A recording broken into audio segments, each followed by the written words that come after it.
በሁሉም አመስግኑ። ጳውሎስና ሲላስ በእስር ቤት ውስጥ ተጥለው እግዚአብሔርን አመስግነዋል። እግዚአብሔር የተመሰገነ። እግዚአብሔርን ሳስበው ሙሉ የሆነ ምሕረት ያለው እኔን ይቅር ለማለት እኔን ለማንጻት እኔን ለማጠብ እኔን እንደገና ልጁ ለማድረግ የራሱ ለማድረግ ምንም ይጎደለው አይደለም። እግዚአብሔር እንዲህ ባለ ነገር አይመሰገንም። እንዴት እንደወጣ አላውቅምና ለዚህ ነው አልኩኝ። የሆነ ሰዓት ከነ ችግሩ በጌታ ቤት መኖር ይሻላል። ስገባ ደስ አለህ ወይ? ኖት ሪሊ ቸርች ዋዝ way better። ሕይወት ሲናገር ይወደዳል፣ አይሰለችም። ጸጋና ሰላም ይብዛላችሁ። እንዴት ናችሁ? እግዚአብሔር ይመስገን በጣም ደህና ነኝ። ታዲያ ዛሬም በአዳዲስ ቪዲዮዎች ተመልሼ መጥቻለሁ። ለዚህ ዩቲዩብ ቻናል አዲስ ከሆናችሁ ሰብስክራይብ በማድረግ ቤተሰብ ሁኑ። ሁሌም የሚለቀው ቪዲዮ ደግሞ በጊዜ እንዲደርሳችሁ የደወል ምልክቷን በመጫን መከታተል ትችላላችሁ። እስከ ቪዲዮ ቆይታ ድረስ አብራችሁን ቆዩ። ወደ ቪዲዮ።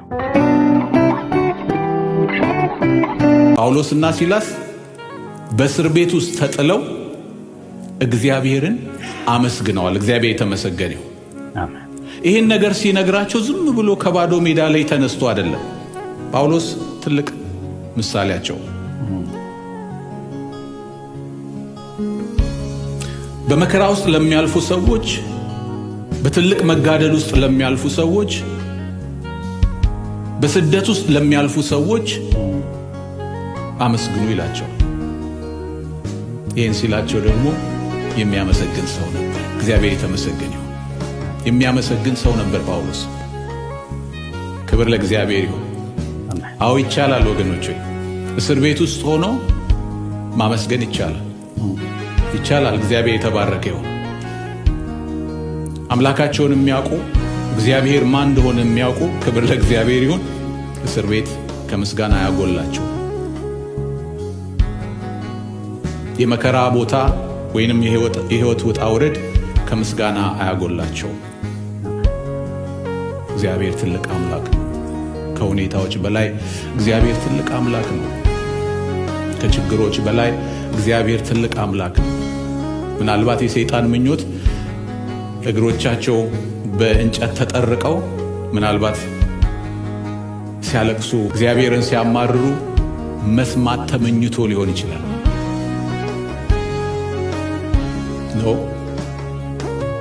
ኖ በጳውሎስ ሕይወት ያልሆነም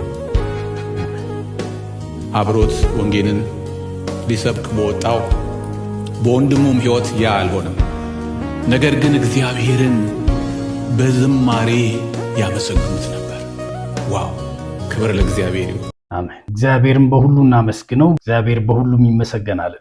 እግዚአብሔርን ሳስበው ሙሉ የሆነ ምሕረት ያለው እኔን ይቅር ለማለት እኔን ለማንጻት እኔን ለማጠብ እኔን እንደገና ልጁ ለማድረግ የራሱ ለማድረግ አሜን።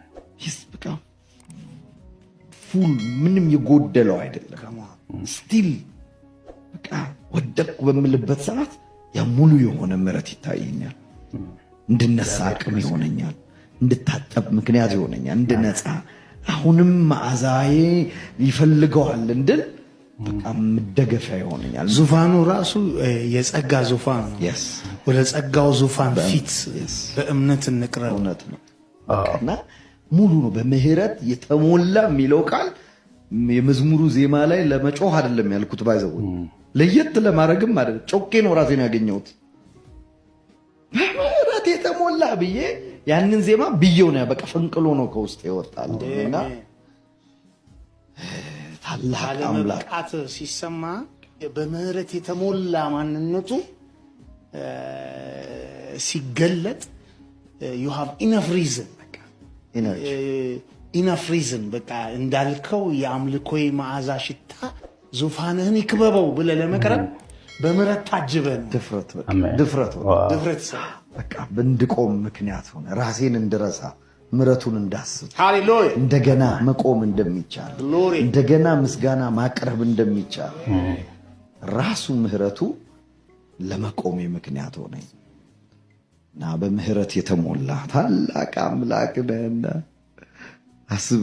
አምላክነቱ ራሱ በጣም ታላቅ አምላክ ነው የሚለው መዝሙሩ። በቃ ክብር ለጌታ ይሁን። የኛ ጌታ እንዲያለ ጌታ ነው። በምህረት የተሞላ ጌታ ነው። እንደገናም ደግሞ ታላቅ ነው። የመማር ማይደክመው ጌታ ነው። እንዲያለ ጌታ ነው የምናመልከው። ጌታ ስሙ ይባረክ። በጣም ብዙ ጸልዬ ቶሎ የሚመለስልኝ ሰው ይያለው አይደል? ይሄንን ሪሌሽንሺፕን ወይም ቤቴን ደግሞ በጸሎት መቀየር አልቻልኩም። አይሁሽ ቢስተካከል እንዳልኩ በጣም መልካም የሚባል ሰው ነውና በጣም ብዙ ሞክረናል። እኔም እሱን ለማስተካከል ከካራክተር ከምናምን ስላልሆነ ማለት ነውና በጣም ጸለይኩ። እግዚአብሔር ሆይ በቃ ውረድ ብዬ አውቃለሁ እና አልሆነም። ቀን ለቀን እየባሰ ቀን ለቀን በቃ ተስፋ እየደበረ መጣ። ሁለታችን ልክ በቃ አላወራው ነገር አይደለም። ከዛ በቃ ምንም ካንተ አልጠይቅም አልኩት። እግዚአብሔር አልጠይቅም በቃ አስወጣኝ ብዬ አልቻልክም። አስረዳልኝ ለሰው ብዬ አልቻልክም። ማን እግዚአብሔር ነው? የሆነ ሰው መጥቶ እስቲ እንዴት ነሽ ይበለኝ ብዬ አልቻልክም። ማንም ብሎኝ አያውቅም። እንዴት ላውራው? ማንም ሳያውቅም ዙሪያ ላይ ያለ ሰው ሁሌ ተወቃሽ እኔ ነኝ። ያማል፣ በጣም ያማል። ሁሉም ነገር ካንተ ሳይድ ሲሆን ያማል።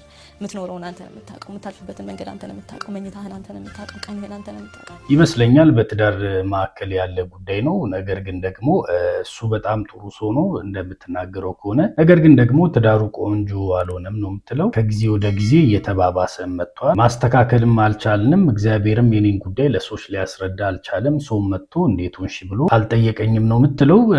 ከዛም ባለፈ ደግሞ በጣም በጸሎት የምሰማ ሰው ነኝ፣ ግን ትዳሬን በጸሎት ማስተካከል አልቻልኩም እያለች ነው። እሱ ጥሩ ሰው ከሆነ ከንም አይወጣለት አይነት ሰው ከሆነ፣ ነገር ግን ደግሞ ጉዳያችሁ በጸሎትም ካልተስተካከለ ምን አይነት ነገር በማዕከላችሁ ቢኖር ነው? አየሽ፣ እሱ ጥሩ ሰው ነው ብለሻል፣ ግን ደግሞ በጸሎት አልተስተካከለም። ከጊዜ ወደ ጊዜም ደግሞ ችግር አለ በማዕከላችን። የተወሳሰበ ነው፣ ግን እንቀጥል።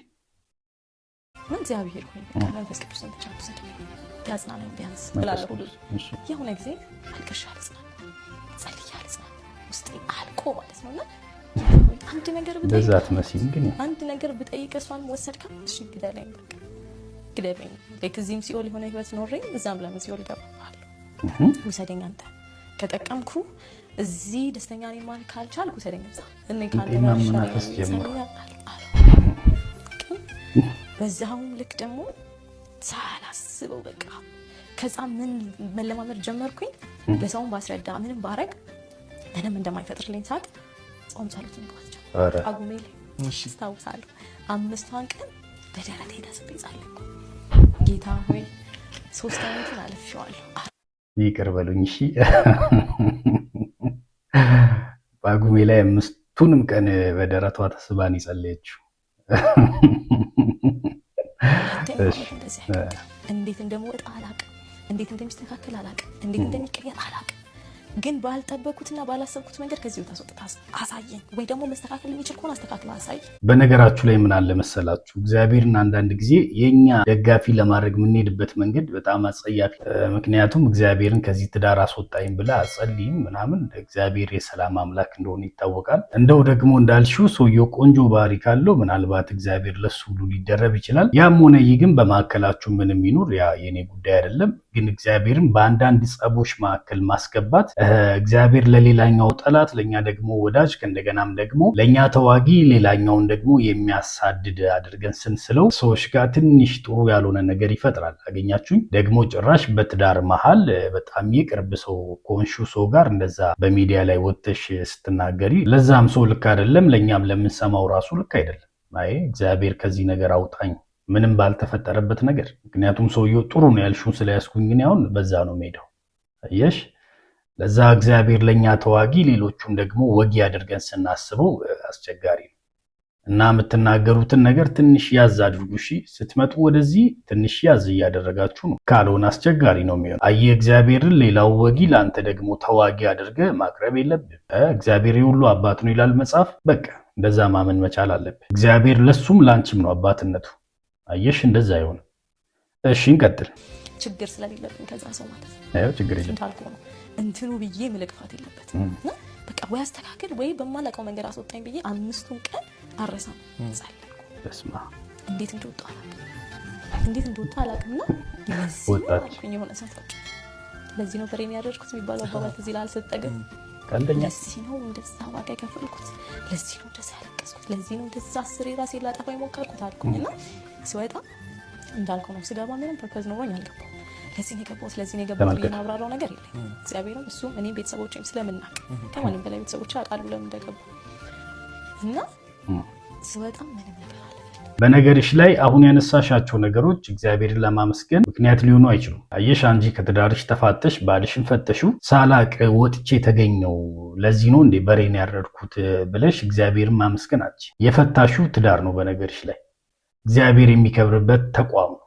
አንዳንድ ሰው አለማወቁ አስቸጋሪ ነው። እኔ እንደዛ ነው ማስበው። በነገራችሁ ላይ ሰውየው ጤነኛ እስከሆነ ድረስ አንቺ ተነስተሽ ራስሽን ለማጥፋት መከራ ስትበይ ምናልባት ችግሩ ከአንቺ ሊሆን ይችላል፣ ሰውየው ጋር ምንም እንከን ከሌለ። አየሽ ያንን ነገር ደግሞ እግዚአብሔርን አስተካክል ብዬ አቃተኝ፣ ከዛ እግዚአብሔርን ወይ አስወጣኝ አልኩት ብለሽ እንደው በራስሽ መንገድ ሄደሽ ከሰሽ ምናምን ከእንደገና የኔ ተፋተሽ እግዚአብሔርን ማመስገን አትች። እንደው እግዚአብሔር በዚህም አይከብርም ሊከብርም አይችልም። አንቺም ተነስተሽ የማመስገኛ ምክንያት ልታደርጊው አትች። አይሆንም፣ እንደዛ አይሆንም። አንዳንድ ጊዜ የምንናገረው ነገር ማወቅ አለብን። ሰው ትዳር ፈቶ እግዚአብሔርን ሊያመሰግንበት አይገባም። ሰው እግዚአብሔር የሚከብርበትን ነገር በትኖ እግዚአብሔርን አመልካለሁ ማለት አይችልም። የማይመስል ነገር አታውሩ። ጳጉሜ 5 ሙሉ 5ቷን ቀን በምናምን ተስቤ እግዚአብሔር ከትዳር ያፋታኝ ይባላል አይባልም። በፈለገው ምክንያት ይሁን ያ አይመለከተኝም፣ ግን እግዚአብሔር በዚህ አይከብርም። ለሌሎቹ ምን ልታስተምሩ ነው? ወደ ሚዲያ ስትመጡ በትዳራችሁ ደስተኛ ካልሆናችሁ ጸልዩና እግዚአብሔር ትዳሩን ይበትኗል እንደማለት ነው። በነገራችሁ ላይ እንደው እግዚአብሔር አመጽ ላይ አይተባበርም። ታውቃለህ፣ ሐሳቡ ሁሉ ክፉ ከሆነ ካንተ ጋር አይተባበርም። ኢንቴንሽን ያያል እግዚአብሔር። ከምን አንጻር ነገሮችን እንደምታደርግ ይመለከታል። ትዳርን እንድትፈታ እግዚአብሔር ካንተ ጋር ቆሞ ሌላኛውን ልጁን ወደ ውጭ የሚያባርበት ምንም ጉዳይ የለም። እንዲያትናገሩ ሌላ ሚዲያ ላይ እንዳልሰማሽ ትላል። እሺ እንቀጥል። ቴክኒካሊ ለብር ብዬ ነበር መጀመሪያ የገባሁት፣ ትንሽ ጨባ ባገኝ ብዬ። ውስጡ ስገባ ደስ አለህ ወይ? ኖት ሪሊ። ቸርች ዋዝ ወይ ቤተር። ብሩ ነው የማይነፋው እንጂ ላይፉ እዛ ውስጥ ይሻል ነበር ትንሽ። በተለይ ፌሎሺፕ የሚባል ነገር አለ፣ እርስ በርስ ያለሽ ሪሌሽንሽፕ አለ፣ በእግዚአብሔር ሜንታሊቲ ውስጥ መቆየት የሚባል ነገር አለ። ጥሩ ጥሩ ነገሮች አሉ፣ ወንጀሎችም አሉ አብሮት።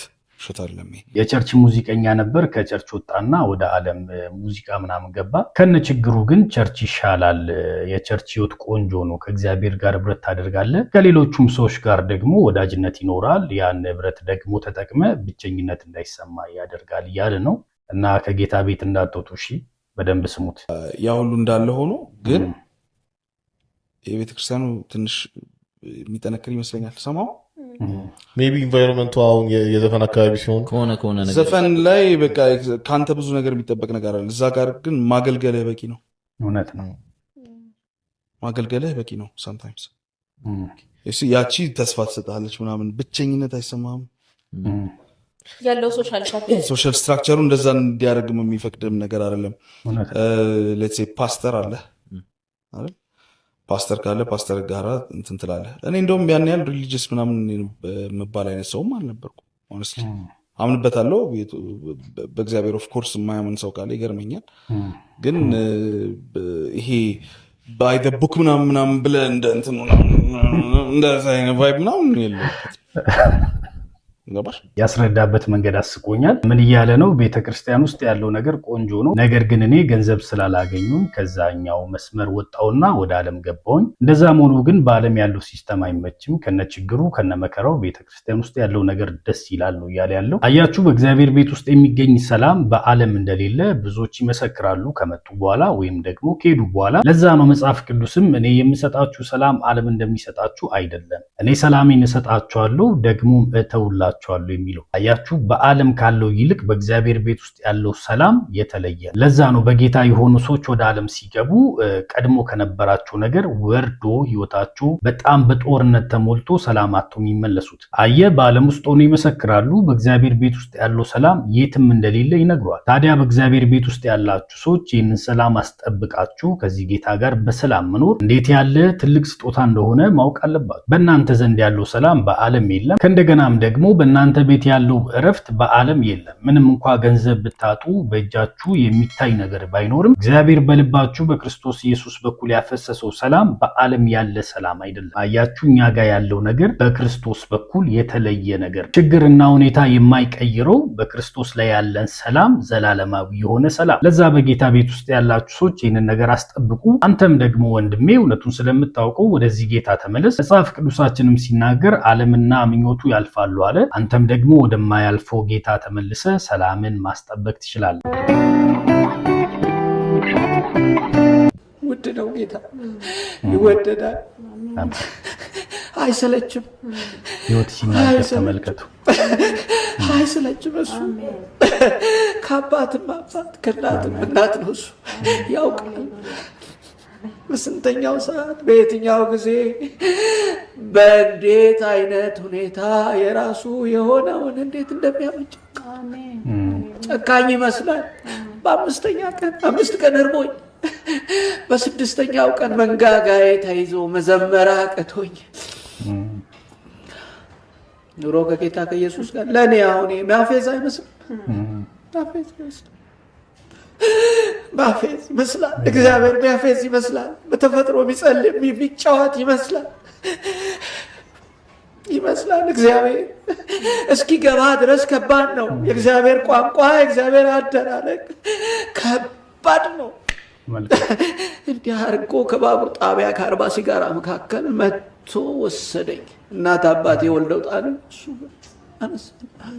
አያችሁ፣ ሕይወት ሲናገር ደግሞ እንደዚህ ነው። እግዚአብሔር ሲረዳቸው በዓይናቸው የተመለከቱ ሰዎች የእግዚአብሔርን መልካምነት ለማውራት አይደለም ቃላትን አስተካክሎ እንባ ራሱ አያናግራቸውም። በቃ ወንጌል ሲነገር ከእንዲህ አይነት ሰዎች ያምራል። ታውቃለህ፣ የጌታችንን መልካምነት ከእንዲህ ያሉ ሰዎች ስትሰማ ኃይል ይኖረዋል። ታውቃለህ፣ በሕይወታቸው ያዩትን ነገር ይነግሯል። አየህ፣ እኛ አብዛኛውን ነገር በሕይወታችን አላየነው ምናምን አብዛኛውን አንብበነው ነው። እነዚህ ሰዎች ግን ይህን ወንጌል በሕይወታቸው አሰርቶታል። አየህ፣ ኢየሱስ ያድናል ሲሉ በትክክል ሲያድንም አይቶታል። እግዚአብሔር መልካም ነው ሲሉ በሕይወታቸው መልካምነቱን አጣጥመውታል። ታውቃለህ፣ እንዲህ ያሉ አባቶች በቤተ ክርስቲያን ያስፈልጉናል። ለዚህ ትውልድ ያስፈልጉናል።